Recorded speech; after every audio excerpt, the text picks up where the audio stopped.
VEDA, day 24. Good morning, internet citizens. This is Bill Corley here. And today, I'm going to continue a rant that began yesterday. To the notion of armed gangs ruling society. The two armed gangs in our society being the Democrats and the Republicans. Of course, not saying that every member of the Democrats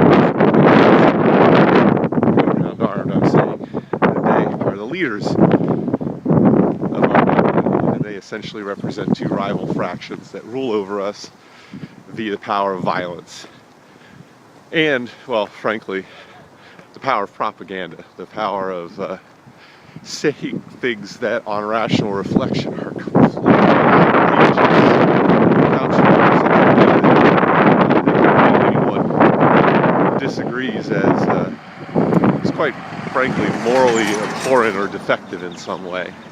There are other ways, and I think a discussion of them invariably leads people to think, well, you know, if you flicked a switch tomorrow and you essentially made all of the buildings and government employees and the whole rest of that disappear, then there would be utter chaos because people wouldn't know what to do or what behaviors were acceptable or whatever. And I mean, I question if people wouldn't know what to do, but I grant the point that the absence or the creation of a power vacuum in that sort of abrupt way is generally not a good thing for a society.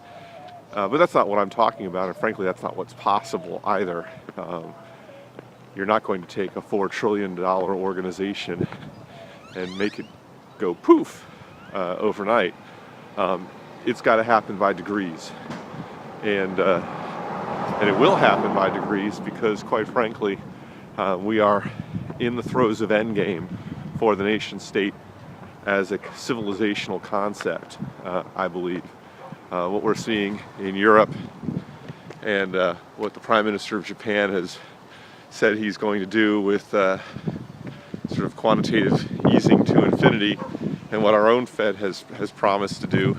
These folks are folks without vision, without hope for the future, without a plan.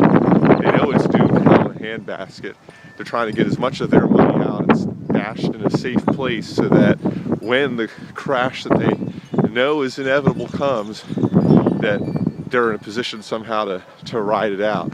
I think a change is inevitable. I think on the horizon there is a sort of an event horizon, a black hole of political uncertainty with respect to how all this plays out, because the nation state is in its dying gasp, and it has been ever since, you know, in the words of de Tocqueville in the 1800s, you know, Americans figure out that they can vote each other into their neighbors' pocketbooks. And as soon as we discovered that through voting we could steal money from our neighbors under the guise of putting it towards, quote, good causes, then, you know, the seeds of our future destruction were sown. It's taken a long time and a lot of incremental, gradual steps to bring us here where we stand today in 2013, at a place where in the future, when historians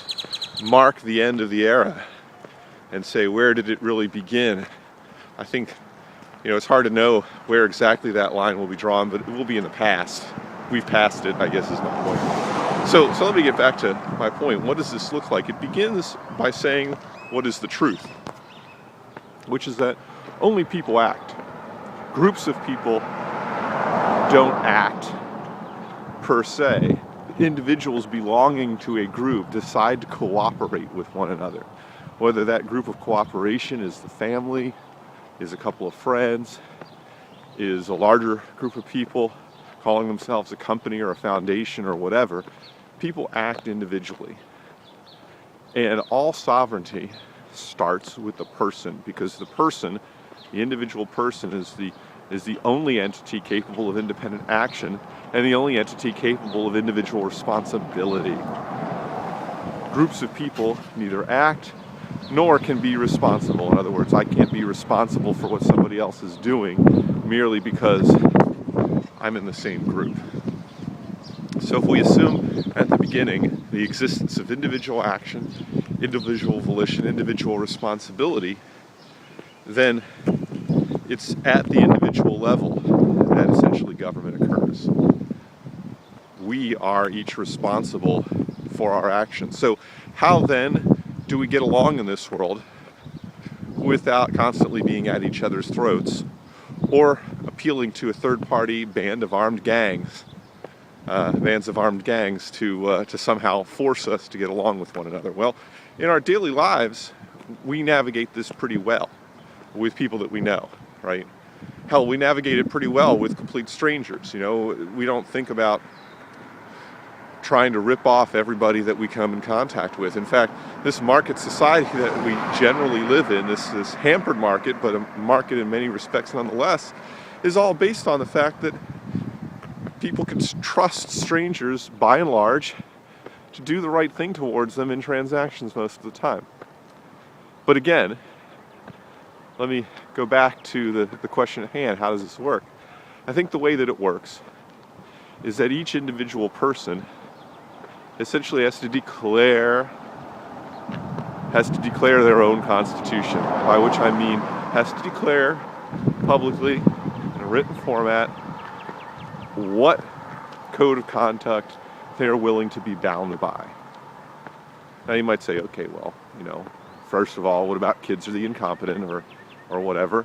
I think kids inherit the code of conduct that you espouse, but more to the point, they're your responsibility. In other words, what makes someone a child or an incompetent or whatever is the idea that they're not capable of declaring and maintaining in a cogent way what rules they're willing to be bound by. And so therefore someone else has to take responsibility for their actions. But if you're a free and independent adult who takes responsibility for their own actions, then it behooves you to say what code of conduct you're going to be bound by. And I really don't think that there's... Well, okay. So you might say, well, so how does that help me? Well, if you know what everybody's code of conduct is, then you can deal with them based on how they say that they're going to deal with other people. What I imagine would be the case in such a society is that there would be standardized codes of conduct. Nowadays we call them religions, but sets of ideas that people would say, you know what, I can buy into that one. And those codes of conduct really, there's only a subset of them that really involve other people. And that's the subset of your code of conduct that describes how you're going to deal with other people and what you're going to do in the case of a dispute. And I think that the end result is that you're going to see many competing protection agencies, dispute resolution agencies, court agencies, arbitration agencies, folks that specialize in dealing with holding people to account to their espoused moral convictions, their espoused rule set, if you will. So each person has a rule set, a personal constitution. That's the basis on which you decide whether or not to deal with other people. There may be people you're not going to deal with or go to because you look at their personal constitution, their terms and conditions, if you will, and say, you know what, I'm not buying into that. And in the end, what makes a person an outlaw, because it's not like outlaws will cease to exist in the world that I'm describing, what makes a person an outlaw is basically A, refusal to espouse any kind of code of conduct, or B, non-adherence to their own code as determined by the arbitration mechanism that their code demands that they adhere to, which is sort of no different than things are today. We say people are outlaws when they disobey the law as commonly understood by people.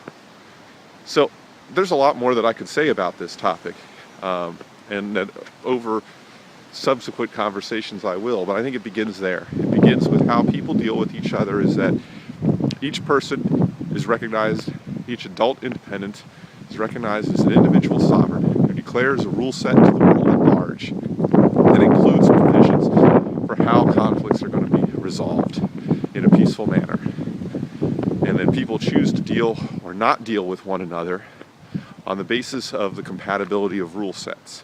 Over time, I imagine that in the interests of people's maximum personal prosperity, that there will be a great deal of congruence in the rule sets as they apply to dealing with each other. And that you will find over time that the rule set will evolve to a minimal set that everybody can ultimately buy into, leading to global peace and prosperity. Now, how to deal with the problem of outlaws is a topic for another time, which I will happily get into.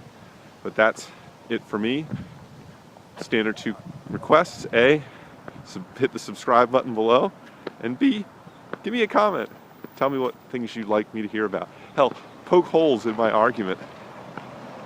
Give me an alternative. Say something interesting. At any rate, I'm out. Have a great day, and be kind to one another. Bye.